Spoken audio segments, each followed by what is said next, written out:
Dear friends, I welcome you all to this fifth Sunday of Easter.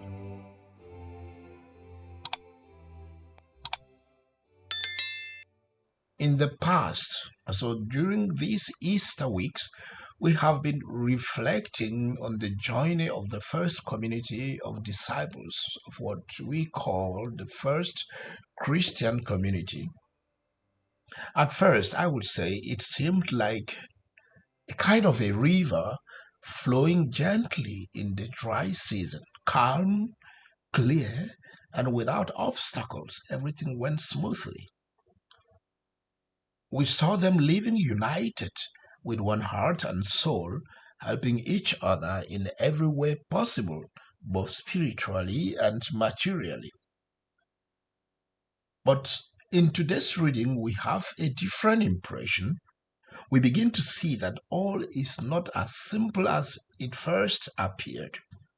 We begin to see the first signs of tension. Arguments broke out. Argument broke out between the Greek-speaking members and the Hebrew speakers. Of course, it is only natural that as a group grows, organizational problems pop up. It wasn't necessarily out of bad will, I will believe so, but some people somehow felt left out, as we heard in the readings. And this is very important for us to understand, because what followed was not division. The tension actually did not bring division, but for me, it brought reflection. A reflection that is still incredibly useful for us in the 21st century. The struggle and the fight for identity. When we see what happened at that time in the first Christian community, we look at it today, we still find, whether in the church, in the society, in families, the struggle, the fight for identity, for belonging still continues today. And we live that in different places, as I've said, in the church, in families, sport ground, workplaces, admission, etc. No one should be left aside. This is the message for the church, for the family, for the groups, for working places. The idea is no one should be left aside. Dear friends, when people raise concerns in our different groups, when they ask questions, when they criticize structures, systems, leadership, it does not automatically mean bad will. It does not mean rebellion. It does not mean disrespect. It does not mean lack of faith. Very often, it means something much deeper. It means someone desires to belong. It means someone wants to belong. Someone wants to be part of the family, part of the society, part of the group, part of the community. In the early church, as we hear in the Acts of the Apostles, those who felt neglected did not remain silent. They spoke. And the apostles did not suppress their voices, the different voices. They listened. And this is exactly the church that Pope Francis calls us to be. A church that listens, a church that goes out, a church where pastors are close enough to their people to smell like the sheep. And I think Pope Leo, during his visit to Africa, showed us this same path. A shepherd who goes to meet his people, who listens to their realities, and who walks with them.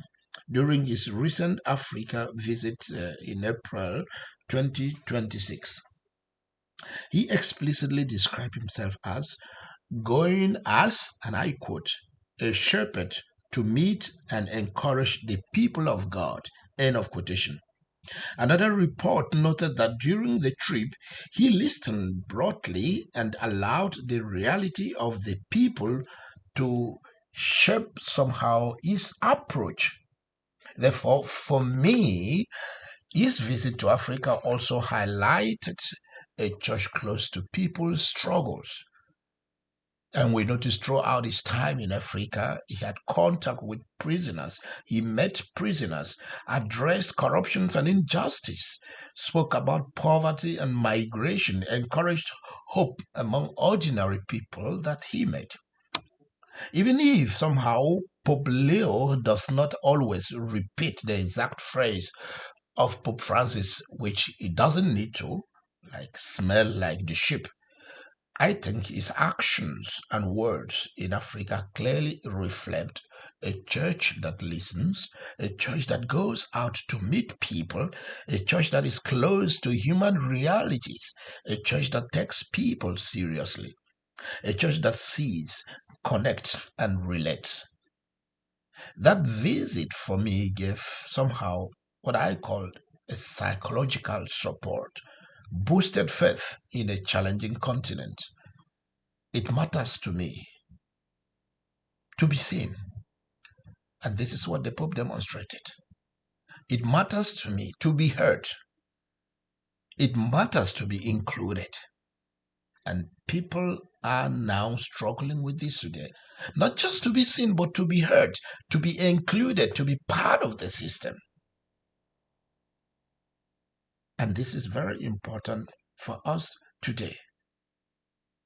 Therefore, when I say that the apostles did not suppress their voices, the voices of those who complained, who criticized, who were crying out that they were not included, I mean, they listened literally. The church listened to them. The community listened to them. It literally means they understood something we sometimes forget. And this is when a person says, I am not being seen. They are not attacking the community. They are revealing a wound within it. And this has nothing to do with lack of respect to authority. In the context of today's readings, the community gathered and realized they needed to share the workload. Some were called to pray and celebrate the Eucharist, or we call the liturgy today, while others were dedicated to serving those in need. And this is exactly why there are different gifts in the church, different charisms in the church. The apostles acted quickly to adapt so that everyone was fed and prayer remained a priority in the center of this community. And this is somehow, I would say, this spiritual aspect. I mean, the prayers makes the church, makes us not just an NGO. Okay, that's what makes us not just an NGO, because we build hospitals, we build houses for people, we get engaged in development. But when we take away what is at the center, the prayer life, the spiritual life of the community, then we are not a church. But what makes us a church is the priority that we give to the prayers. The prayer. The prayer remained a priority in this new community. They laid hands on the chosen deacons so that these different roles remain united, allowing the community to continue living in space, in peace. And this is what we call today ordination, laying of hands and setting some people aside to play some roles in the church. This moment described in the Act of the Apostle is not just history. It is a mirror for us today because, dear friends, the same tensions exist in our parishes today, in our different communities, perhaps. Whenever a community grows, whenever there is a change in a community or parish, there is always the risk that some will feel forgotten, unheard, and neglected. And when that happens, we stand at a crossroad. Either we fall into division or we grow into deeper communion. The early church chose communion by sharing responsibility. I feel they understood something essential, that the church is not the work of one person, it's not the property of one person, it is the mission of all. This reminds me of my time as a missionary in the Democratic Republic of Congo. There I discovered, as a young priest, the church in its most essential form, simple, alive, and sustained by the faith of the ordinary people. I saw catechists and members of the community, each offering what they could. Some swept the church floor, others washed the clothes in the church, the vestments used by the priest, and actors in the sacristy. Some served at the altar, others sang in the choir, welcomed people at the door, or assisted in the sacristy. Families brought food for their pastors. Young people cleaned the priest's house and kept the surroundings of the church. They cut the grasses around the church. And they did all these quietly, without recognition, without salary, simply out of faith, out of love, out of participation in the community where they feel belong. I remember even especially the catechists. Some of them will travel long distances, 30 kilometers going and 30 kilometers returning on a Sunday morning just to visit small Christian communities. Sometimes they risk their safety. They went ahead of the priests, encouraging the faithful, strengthening their hope, preparing them for the Eucharist and for confession. What a joy it was to work with such people. What a lesson in faith. There, I learned something very important. The church does not live because of structures alone. It lives because people give themselves. It lives because of faith. I encountered the church at its root in this country, where it struggles, yes, but where it is also deeply alive. Where the church is struggling to stand up, yeah, but where the church is also deeply alive.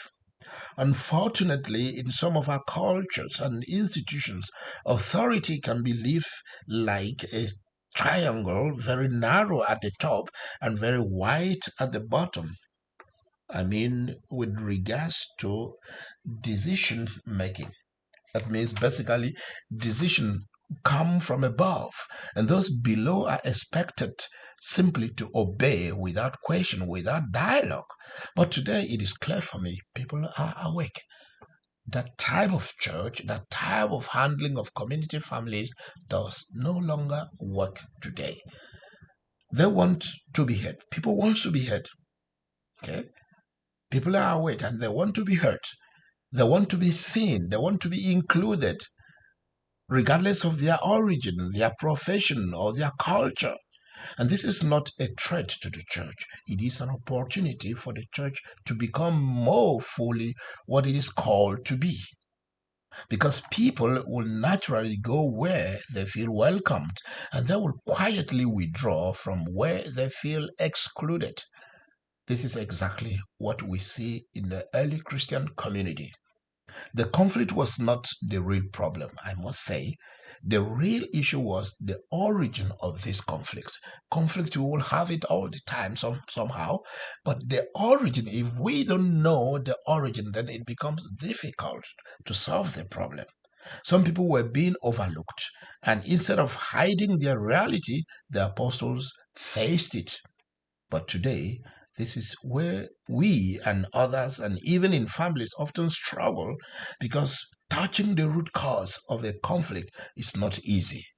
It can reveal uncomfortable truth about how we exercise authority, about how we listen, about how we also fail to listen, about whether we truly believe that all are equal in dignity.